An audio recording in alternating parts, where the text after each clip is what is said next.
Assalamualaikum warahmatullahi wabarakatuh.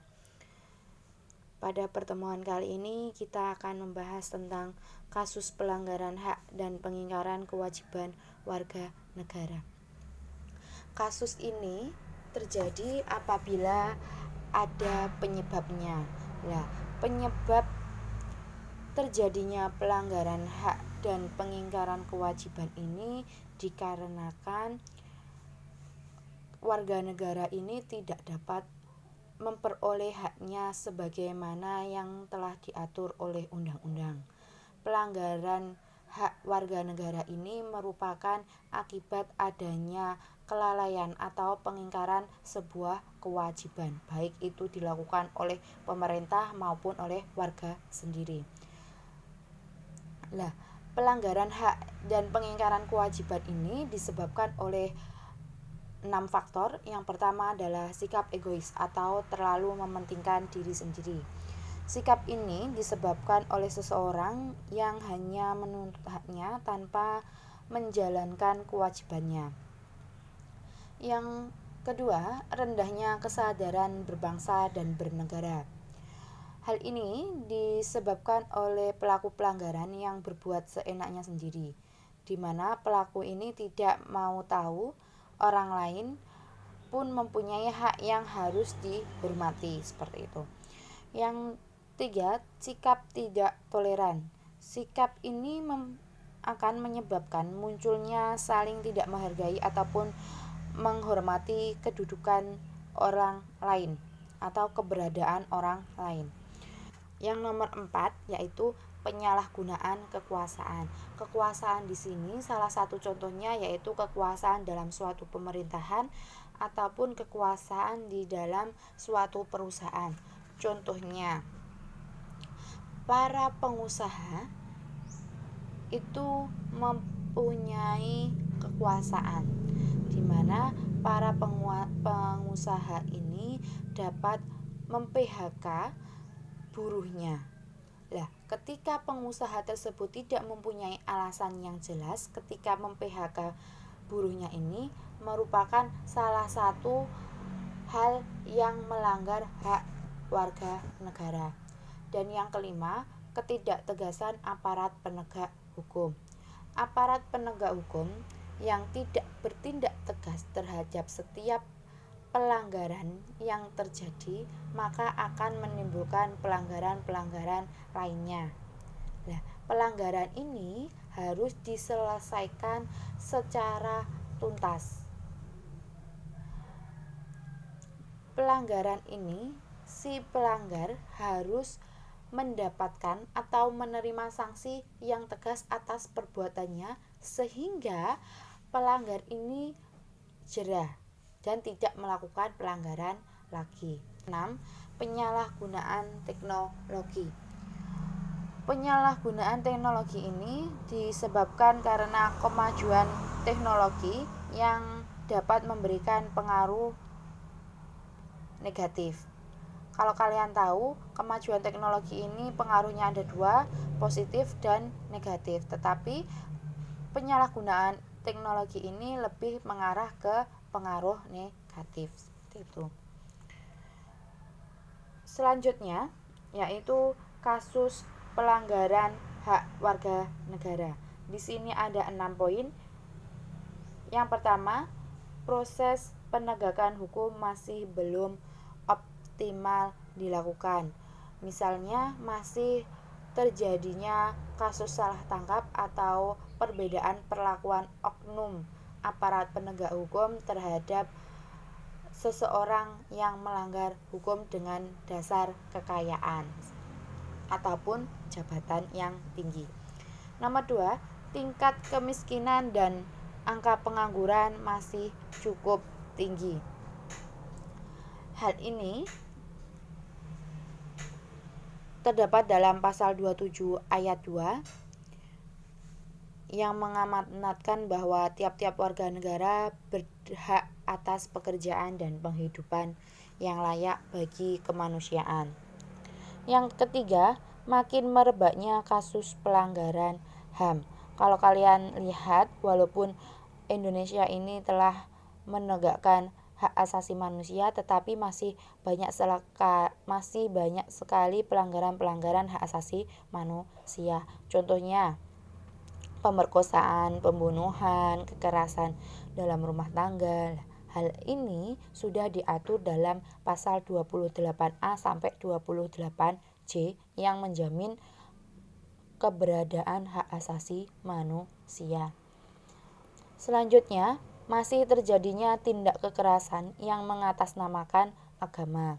Misalnya, masih ada penyerangan tempat peribadahan.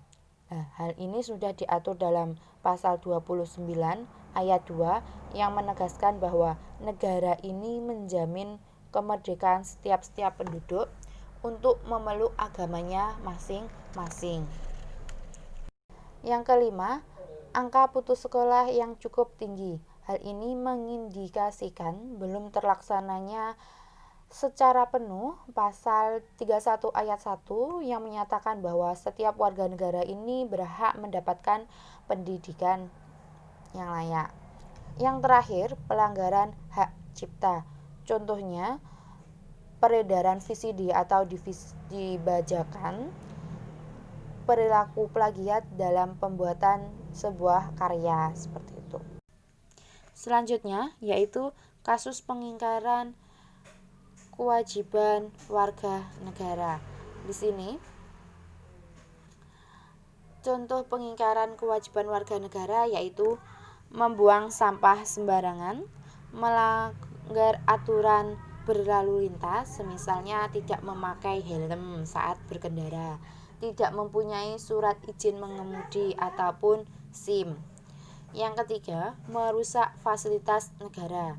Contohnya seperti mencoret-coret bangunan milik umum atau merusak jaringan telepon.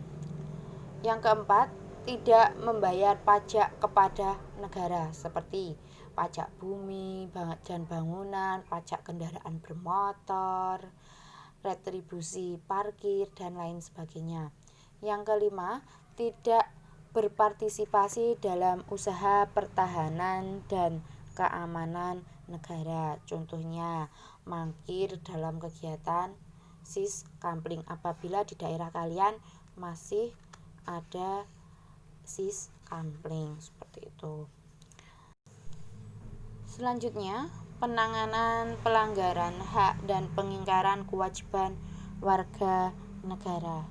Di sini ada upaya pemerintah dalam penanganan kasus pelanggaran hak dan pengingkaran kewajiban warga negara.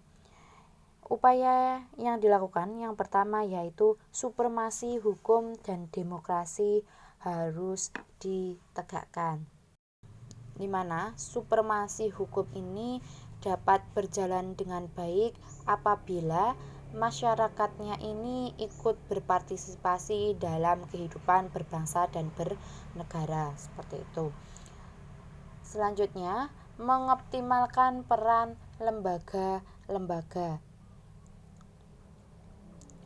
Di sini contoh lembaganya seperti KPK, Lembaga Ombudsman, KPAI, Komnas HAM, dan Komnas Perempuan. Yang nomor 3, meningkatkan kualitas pelayanan publik. Nah, hal ini untuk mencegah terjadinya berbagai bentuk pelanggaran hak dan pengingkaran kewajiban warga negara yang dilakukan oleh pemerintah. Yang keempat, meningkatkan pengawasan dari masyarakat dan lembaga-lembaga politik terhadap setiap upaya penegakan hak dan kewajiban warga negara. Kelima, meningkatkan penyebarluasan prinsip-prinsip kesadaran bernegara kepada masyarakat melalui lembaga formal maupun non-formal. Yang selanjutnya, meningkatkan profesionalisme lembaga keamanan dan pertahanan negara. Dan yang terakhir, meningkatkan kerjasama yang harmonis antar kelompok ataupun golongan dalam suatu masyarakat agar mampu memahami dan menghormati keyakinan dan pendapat masing-masing. Selain melakukan upaya pencegahan, pemerintah juga menangani berbagai kasus yang sudah terjadi. Tindakan penanganan tersebut dilakukan oleh lembaga-lembaga negara, yaitu ada 4. Yang pertama, kepolisian, Tentara Nasional Indonesia, Komisi Pemberantasan Korupsi, dan yang terakhir yaitu lembaga peradilan. Selanjutnya, membangun partisipasi masyarakat dalam pencegahan terjadinya pelanggaran hak dan pengingkaran kewajiban warga negara, di mana upaya pencegahan dan penanganan ini dilakukan pemerintah tidak akan berhasil apabila tidak didukung oleh sikap dan perilaku warga negaranya yang mencerminkan sosok manusia yang beradab, yang selalu menghormati keberadaan orang lain. Seperti itu. Itu saja yang bisa saya sampaikan. Saya akhiri. Wassalamualaikum warahmatullahi wabarakatuh.